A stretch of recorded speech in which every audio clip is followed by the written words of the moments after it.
Yeah, dude, that thing is sick. That's right. This one here, the Oh yeah. 64. Oh hell yeah, Uh, baby. Okay, Ooh, I guys, like just it. before we start, I have to run an ad. So if you just want to hold on a minute. Sure. Fine. Okay. Living if you're already there, it's not worth saying if it's already said. Even if it all goes over your head, believe it if you want to.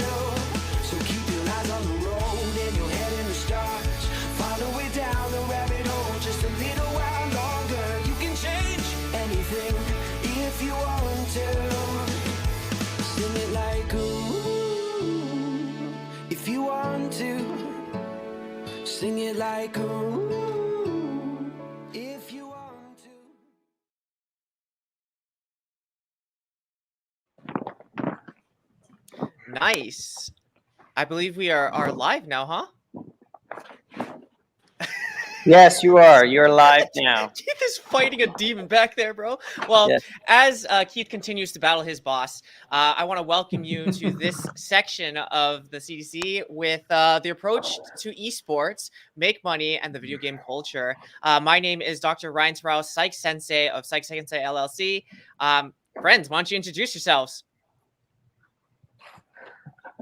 Cool. I'll go since Keith, I think she just pointed at me. Hi, guys. How are you doing? My name is Roderick Alamania, and I'm the co-founder and CEO of ReadyUp. And real quickly, what ReadyUp does is that we're a B2B platform, and we make it easy, whether you're a publisher, a content creator, an event organizer, or nor less a brand. We help you grow, engage, and monetize your communities. Sweet. Nice. My name is Keith Wagner. I am the CEO and founder of Button Smasher. So, Button Smasher LLC is a data aggregate system. So, using a front end of a Rotten Tomatoes start type reviews platform, and then on the back end, aggregating all of that industry data that you guys love. Nice. And I just said my company. I didn't say what I did, so my bad. I'm an esport and clinical psychologist, so I specialize in working with collegiate right now and amateur, mostly in the MOBA, League of Legends, Fear the Storm, Pokemon Unite, and also some tac shooters. So we got Rainbow Six, we got Valorant, and Overwatch. Those are my specialties. So, all right, friends. Let's just kick it off some hardballs here. Like, what are some challenges you found with either players, coaches, or people trying to find organizations or trying to connect with their communities? I think one of the biggest challenges is just seeing in this giant mess of the industry that it is right now where you fit in, because everything's sort of coming in very aggressively. Everybody that anybody wants to be a part of it, it seems like right now. Yeah. Yeah, I was going to say, this esports community is massive, but it's so fragmented, and everyone is looking to build an audience, build a community, and no one has a ton of budget, so it's not like we can go out and spend a huge sum of money acquiring users. Then once you acquire them, you have to retain them, and then you have to monetize them.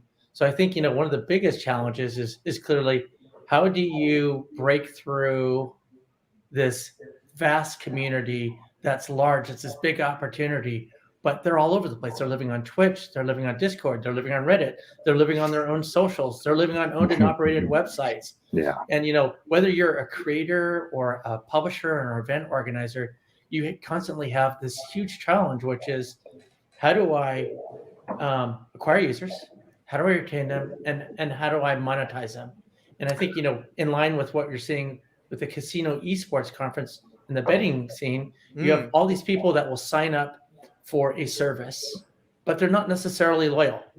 And so, it's that challenge of, how do I get people organically, keep them, monetize them, knowing that there isn't a distribution system in place that I can go to and call up and say, hey, I just want to acquire these users. I think that's one of the how to major challenges. incentivize them.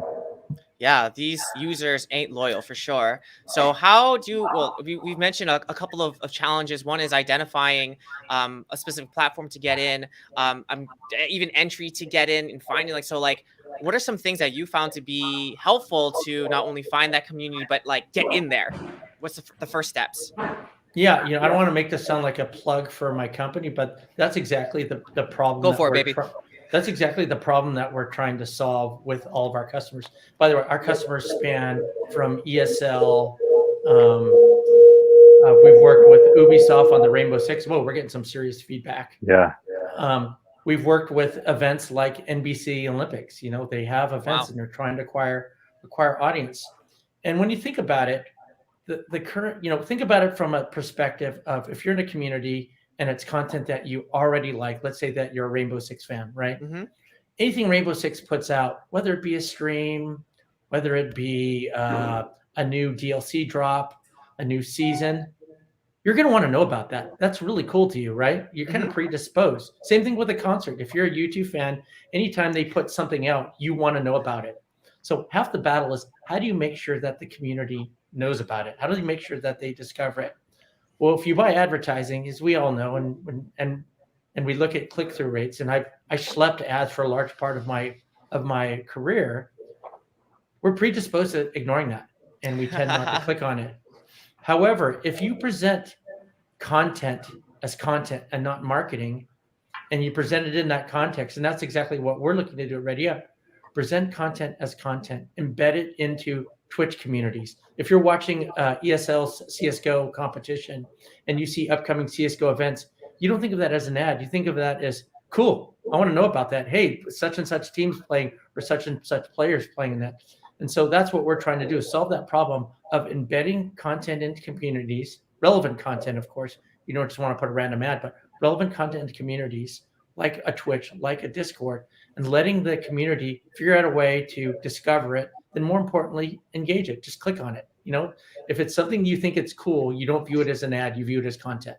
That's kind of the approach we're taking. Yeah, and I think sites like yours are exactly what's needed out there, because when you're marketing or looking where to actually find these users, you have to go where they are looking, right? So if they want to attend these events and these competitions and they want to be a part of that, they're the ones going out to look for it. You can't really stick with your typical marketing strategies when it comes to finding these users that you can actually retain. And like you said, incentivize them organically instead of having to pay for them to show up, or large prize pools and stuff like that are great, but having somewhere like your website, I think that's great.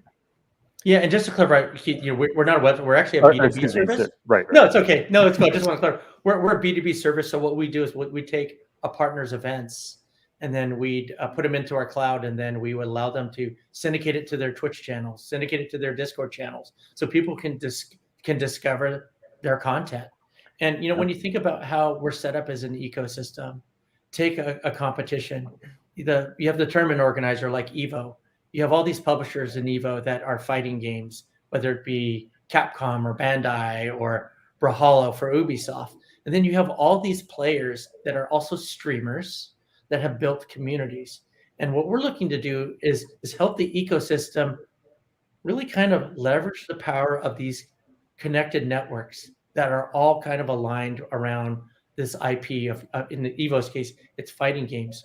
If you're a player and you have a community, you're just not a participant to Evo, but you're also a part of their distribution. If you're a streamer, Evo has a large audience. They can also be cross-distributing your content to help you drive your business as a streamer. So what we see it is this kind of virtuous circle of distribution where, the creators and the influencers, they're no longer just about endorsing a product. They're actually part of the distribution solution for the big IP holders. They're the point of sale. And that's the whole point of what we're trying to do, is solve this problem of, I need to acquire users on the cheap. I need to retain them. I need to monetize them. Well, you know what? What we're all doing collectively is complementary to each other. And if we can use each other as one big kind of network to point to each other, that helps drive the size of the community, the collective community of people that are engaging, but it also helps each individual participant, whether it be the tournament organizer or the publisher or the individual creator. If they have audience, they can monetize, and that's effectively, one of the solutions that we're trying to provide.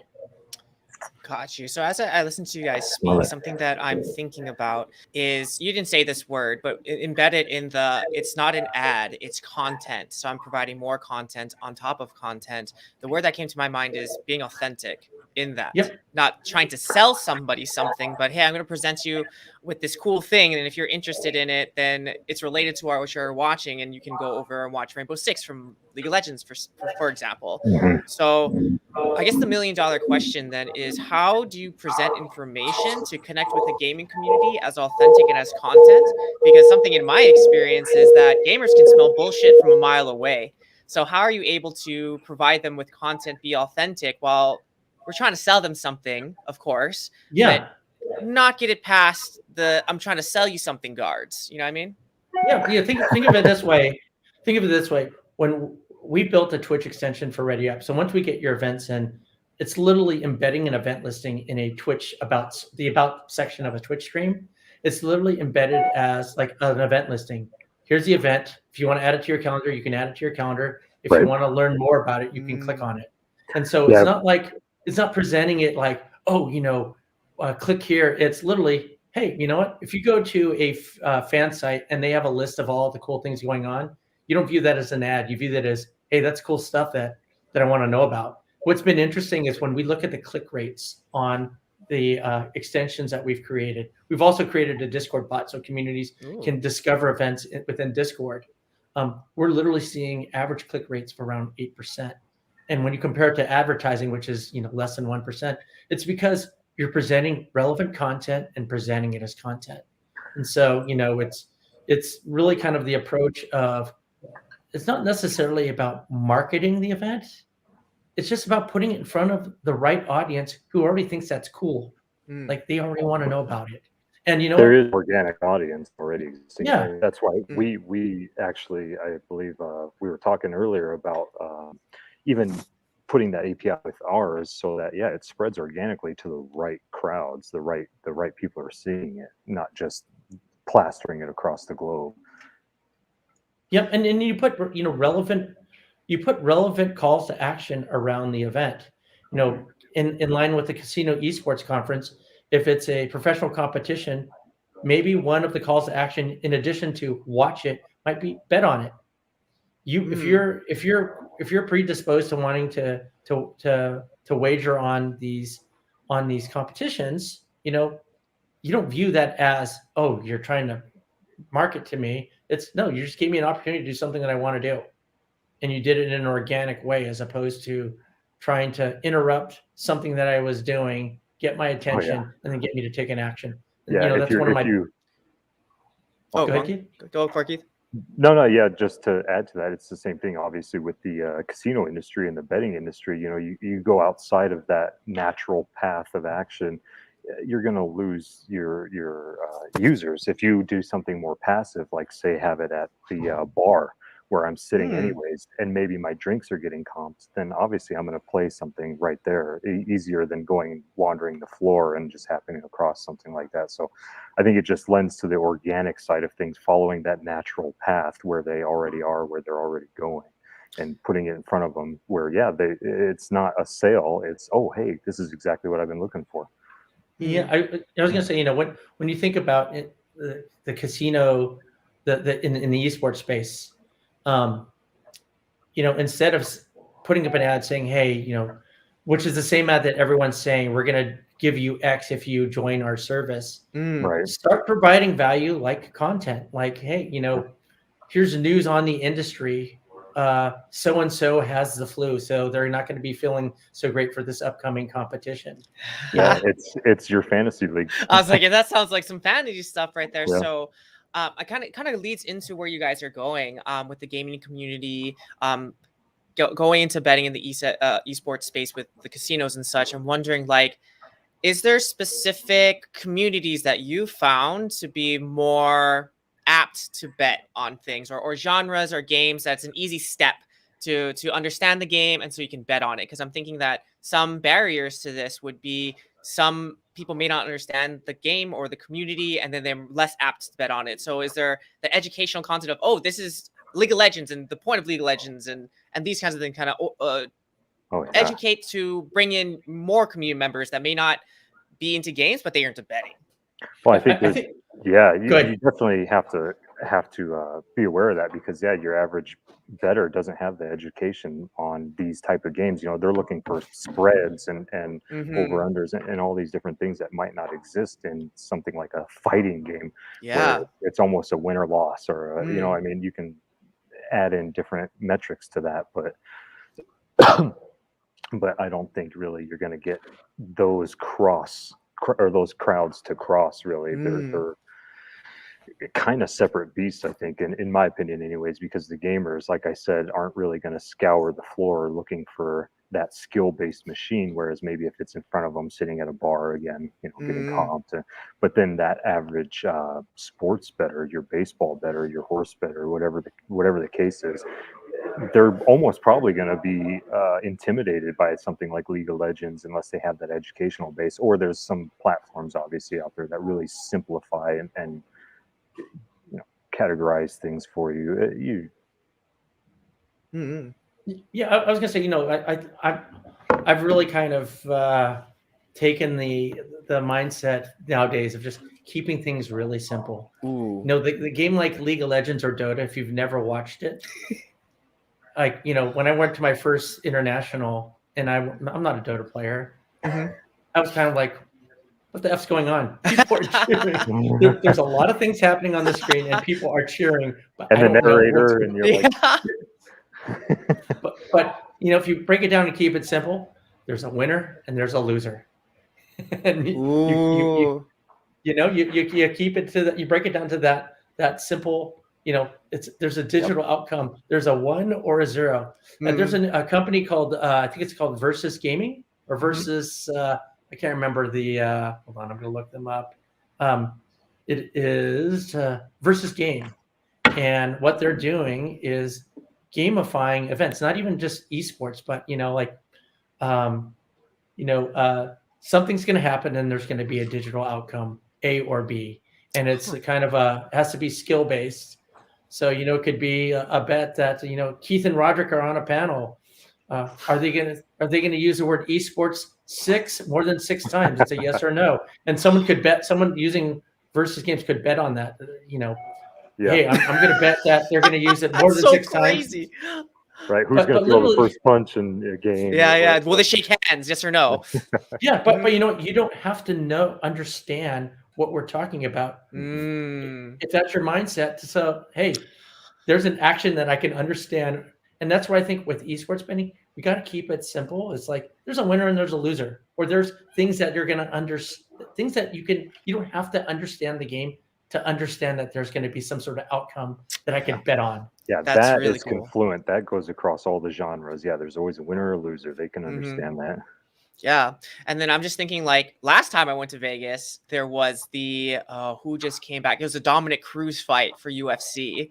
And I've never ever bet on a fight before. And they're like, oh, just try. And just my rudimentary understanding of, okay, a knockout decision. Oh, I can bet on that. I definitely can bet on that. So even the same thing where I'm thinking about League of Legends, we just talk about KDA. How many times will you die? Will he die less than 5 times? Yeah. And then you can baby step and then parlay all the other bets to go in there if you have more knowledge. I think that's going to be the interesting thing too with the gaming community is exposing people to more knowledge. I'm thinking about like the roulette wheel and they have that board of all the past numbers and they provide you some fake statistic that's not going to help you at all, Well, but you think you know. Right? Yeah, and the You think. marketing side of it too, right? Where you're almost marketing a Mortal Kombat tournament, right? Something super simple, but at this point, you're not betting on the characters; you're betting on the players. So it'll be the next Ali or the next Ooh. McGregor, but it'll be in the esports realm where people are, oh, this guy's 7-0, like, oh, there's no way he's gonna. It's gonna be at that point pretty quick here, if that's the route they go.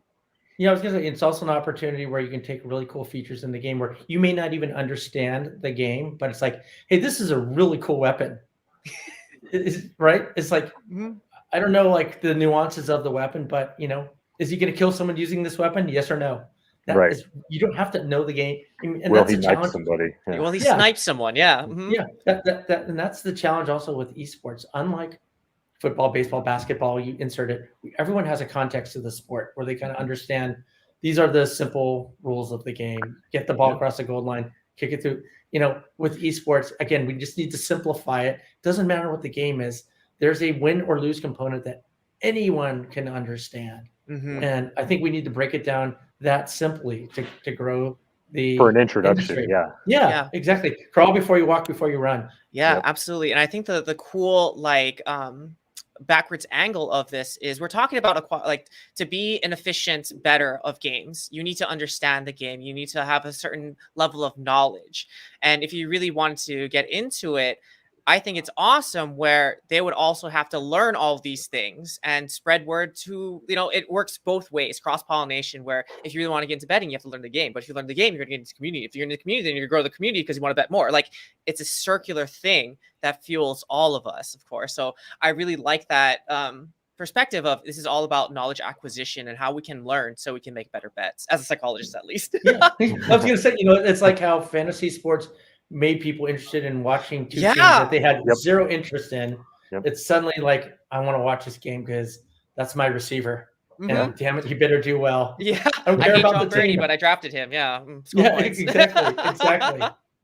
But it's, to me, it's like baby steps. We keep getting excited about the size of the opportunity, but Rome wasn't built in a day. You've got to take baby steps, and And you create an identity, create a brand first. That would even be the very first step. Yeah. But I mean, look, in esports, a lot of times we'll change the kind of the rules of the game while the game's, like the rules of the game at the beginning of a life cycle of a title may change, over the next 6 months. That doesn't happen in football or baseball. But even if those rules change, there's still a winner, there's still a loser. Yeah, and the betting platforms, they can all evolve with the games. That's almost part of the excitement. It'll never get stale, huh? There's always new ways to lose your money. And there's there's another prop. There's another prop bet. Will the publisher change the meta in the game? Who will get nerfed and who will get buffed this patch? What's your places? Your bets down now. I can actually see that. That would actually be pretty interesting to see. There'd be some underground stuff for sure. Oh, guaranteed. But I can even see like even for coaches and stuff thinking about that. Like, okay, because I know already in seasons when the patch is coming out, coaches are thinking about and players are thinking about, okay, what is the new meta going to be? What champions or heroes or characters are going to get stronger, weaker, and then how am I supposed to change my gameplay to meet this new meta filled with buffs and nerfs? Well, and I think there's going to be, on the actual game side itself, at some point, there's going to be a lot more regulatory stuff coming out. People are going to have to play using the same loadouts. People are going to have to, I think at some point there's going to be some of that, where's the weightage at? That's going deep, but that's not really. Oh, that's true though. Because essentially what we're talking about is we're talking about betting, but at the same time, to make the game more, quote, fair and equal, there has to be some types of checks and balances, which would affect the betting too. Makes sense.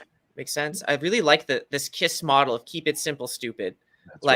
All ones and zeros, winners and losers, and there you can build, again, chunking and starting slow. I'm wondering, looking at the data, have you found this, has Gen Z began to bet? Is it millennials getting in there? Is it older generations trying to get into the game? What population have you seen trying to interact with their communities or become parts of their communities, and especially in the betting area?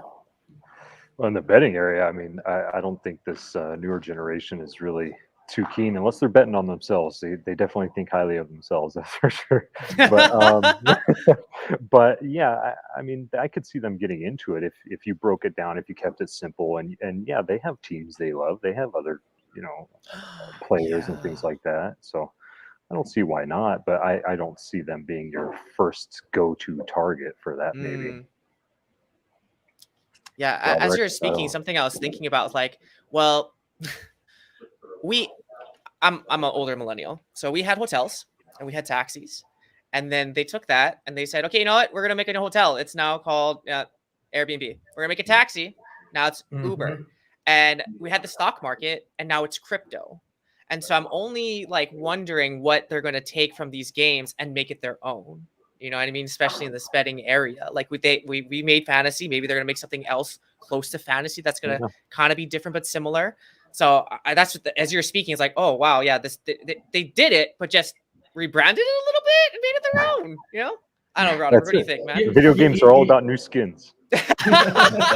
True. You know, I think in the spirit of keep it simple, stupid, regardless of age, if we play against each other enough times, regardless of age, at some point I'm going to say, dude, I bet you I could beat you. Yep. And Probably- that's Probably what right that's, before we start the first game. One- we know 1v1, nothing. bro. Yeah. I mean, I feel like, you know, so I'm not a millennial or Gen Z. I'm the freaking old dude in the room. My team's like, okay, whatever, boomer. I'm not a boomer, but Age whatever. is a mindset, man. It's a mindset. I'm a Gen Xer, baby. No, but this whole mindset, I bet you I can beat you. And you look at the mindset of the gamer, regardless of age, they're competitive. So this is all about just, and hopefully I'm giving some marketing value to these casino companies that are trying to tap into the mindset. They're by definition competitive, right? Everyone, true. it's like the reason we play games is because, you know, even though we're friends, Ryan, I want to beat the crap out of you, and then after that, I want to let you know about it, right? Yep. True. I'm gonna post it. And it's funny because it's even non-competitive games turns out like I'm gonna outfish you today. I'm gonna out-level you today. That's exactly right. So I think it's really just tapping into that mindset. And you know, games just happen to be the vehicle for which we allow you to tap into that mindset. And naturally and very bet. competitive environment anyway. Yeah. It's true. So I'm probably not saying anything that a casino operator hasn't already figured out, but at the same time, I feel like sometimes we tend to overcomplicate things. And you know, if we just realize we're dealing with an industry that is by definition competitive. I mean, the whole point of being in it is because you're playing against someone and you want to win. It's the same thing about betting. I'm playing against a house. I want to win. That's right. And you know what? I just thought about this. If you put a camera and stream on that machine, you might get some people come in and want that link. Whoa, that's true. True. There you go. You could do that. Then you get people stuck on that machine for 20 hours, you know. Oh, that's I'm literally stopping myself from going down that rabbit hole. So I'm gonna take this question instead. Can you explain the similarities to gambling on a slot machine to quote winning a video game? I'll let you guys go first, and I'll bring it up. Well, it's the biggest difference between luck and skill. That's really where it's at too. You know, you don't have to have much skill to pull a slot lever, whereas you're actually training, playing, or competing, even if it's against a computer or NPC. I think that's really where the biggest difference is. But I think at an emotional level, it's like anytime you win, it's freaking cool, right? Yeah. It's like whether it was luck or skill, it's like I just won something. Obviously, when it's something like it's a competition where there's skill involved, you know, the ego gets even more of a the head gets bigger because you made that happen. Like you were directly responsible. But at the same time, if you're winning something on a coin flip against someone, it's no less exhilarating to win. Very true. Mm-hmm. So I think, you know, when you think about the psychology of it, I'm not a psychologist. Obviously you are, so you can speak to this. But, you know, it's just freaking cool to win, right? Whether it's skill-based or addictive. And it's addictive, yep. It's true. Well, I think the major thing when you think of a slot machine, right, you're thinking about a variable ratio. You don't know when it's going to happen. So you just keep pulling because you just want it. And you wait for the anticipation. Same thing. The difference. I mean, it's kind of same thing with gambling. You're pulling that lever too. You don't know depending on what thing you're gambling with. But what makes, I'd say, gambling on like games versus a slot machine is one, you don't have anything physical where you feel like you're in control. So you literally the only control you have is all the information that you have on this game. You put your money down and you have to wait. But that anxiety and that stress of waiting for the winner comes out, and then you get all tense, and then you find out the result. If you win, it's like, yeah, I won. You got this huge rush. Same thing with the pull. But if you lose, it's like, oh, but maybe this time. That kind of same psychological thing you got going on of you have that information, you have slight control and power, and then you just wait, and then you have that like dopamine rush. Knowing the psychology behind a gamer, how does a casino make money on them? Well, I think Roderick nailed it. First of all, it's like knowing the motivations of a gamer. They want to compete. They want to maybe have an edge of knowledge over somebody else. You know, they're driven to do this. And then how just tapping into that natural urge, probably perhaps just offering them the choice of you can do this or not. You can if you want to, you can put this down or not. I think, well, I mean, what do you guys think? You know, when I was at IGN Entertainment for quite a long time, IGN.com, back in the early days, early 2000s. And, you know, one thing that we realized about the gaming community was, you know, we're an information site, and we had these communities in our message boards, and we acquired GameSpy. And with the gamer, it was always, I was the one that found out when Halo's coming out, and I'm going to try to tell all my friends, or by your profile, I have the most games. It was this competitive nature. Yeah. So if you're a casino operator, and I'm probably not saying anything, something. I'm not thinking I'm saying anything that they haven't thought of, but it's just a reminder. Gamify everything. Yes. Literally everything. Like, hey, you were the X person to sign up. You beat all these other people signing up, or you did this action, even if it's not actually driving the bet, because what you're doing is you're feeding the competitive machine. Make it. I want to keep winning. I want to keep winning. Yeah. Yeah. I mean, if you could take the initial D arcade and monetize that, that's it right there. It's, you have a card, you have a tracking, you have your own point system, you have your own readouts. You come back the next day, oh, somebody else got that score. Okay, my turn. Like, let me get in there and do it. If you could monetize something like that, that's that gimmick, I think, or that attraction. Yeah, especially. Go on. I was gonna say, I think, you know, I've also worked. So being the old guy, I've worked also in mobile games. And when you look at mobile not games, old, wise. Let's reframe that for you, Roderick. Experience. Wise, experienced. Yes, thank you. Wait, hold on. I have to take my medication for a second. Hold on. Roderick needs a nap. Is it sleepy time yet? Sorry if I'm drooling. Sorry, I didn't hear you. The puff of dust came out from out there speaking. Go again. Try again. Mobile. No, but when you look at the mobile, when you look at mobile, just how they gamify everything, getting people to come back every day. Pokemon Unite. I just think there's so many best practices that you could look at that they could apply to. I mean, and I'm just not an expert casino, but when you're talking to this millennial and Gen X, they're gamers. A lot of them are gamers by definition, male and female. So, you know, I'm not saying the obvious, but a lot of times people don't do this.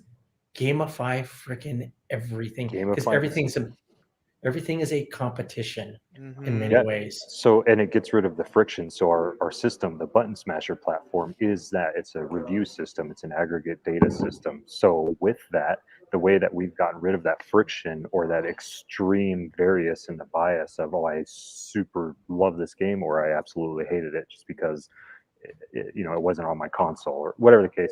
So we come in and we gamify that system. They earn points for passively rating games when they're not in the mindset of upset or happy. They're just, oh, I've played that, I liked it. Oh, I never played.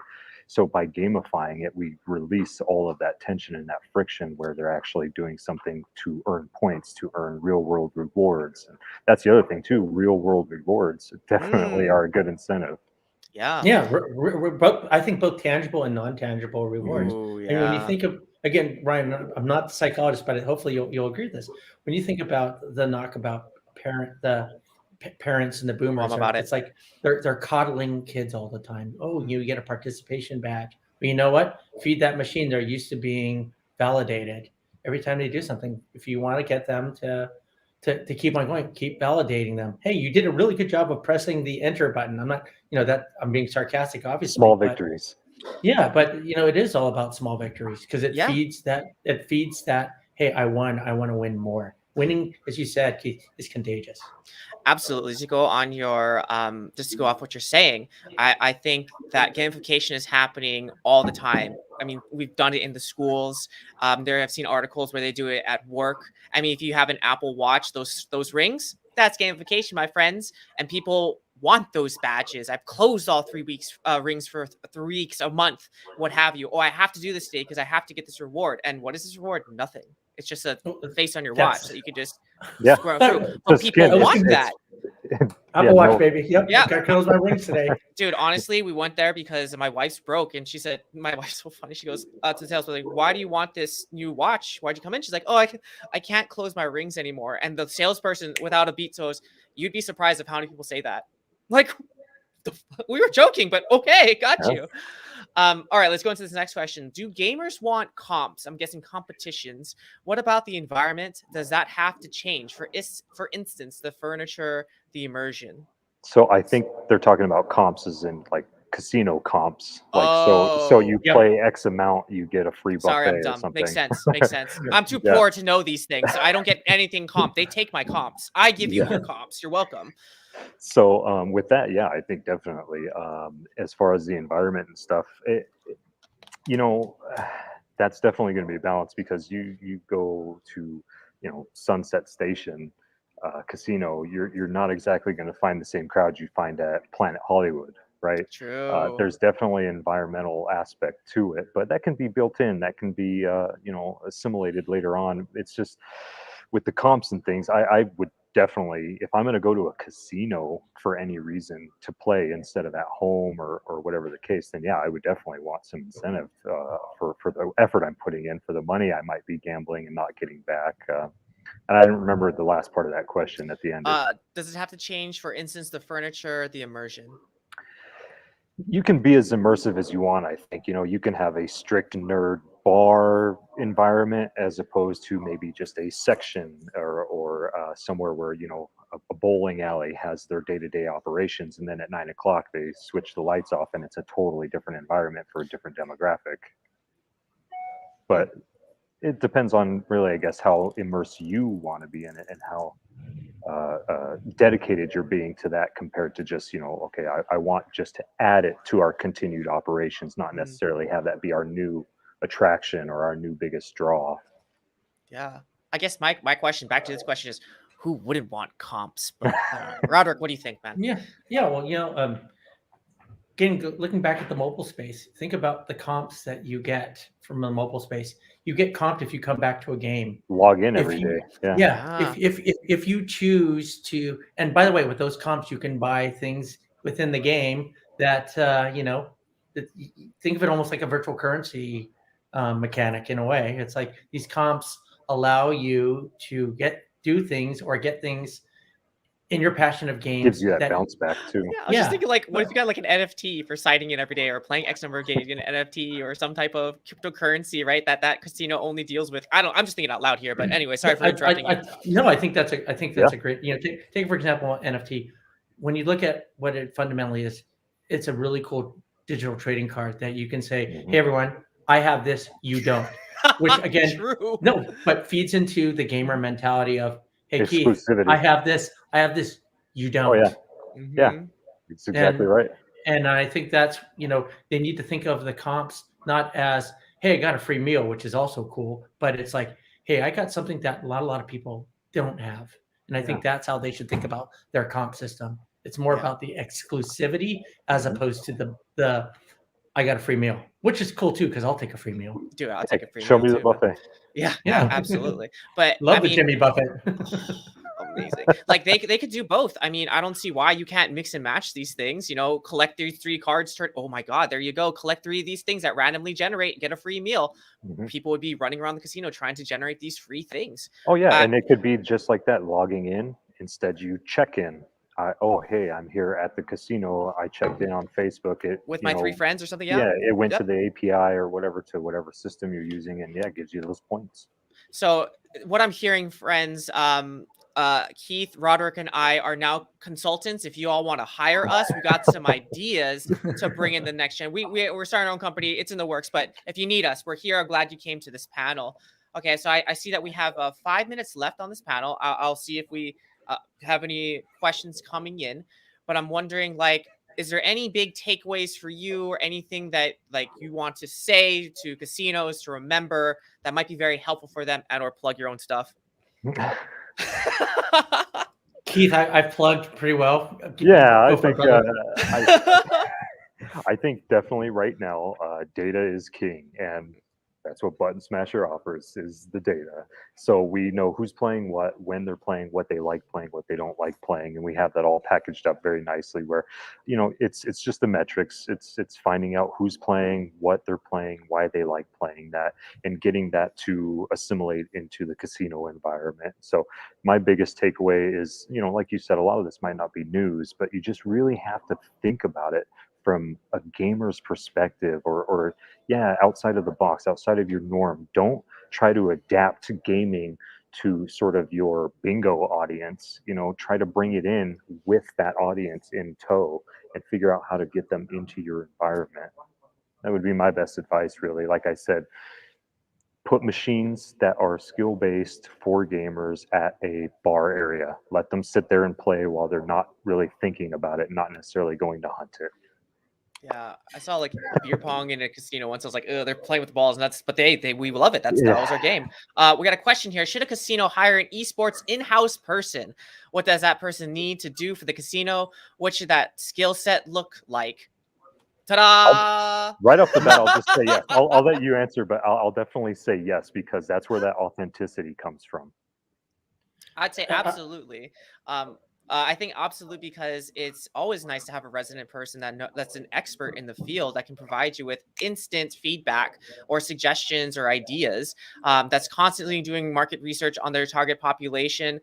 So why not have an expert? That would be perfect. I think they should know A, the population, B, either the specific game or genre of games that you have in your casino, and 3, very, very personable and able to interact with that community on the daily, because you want that person.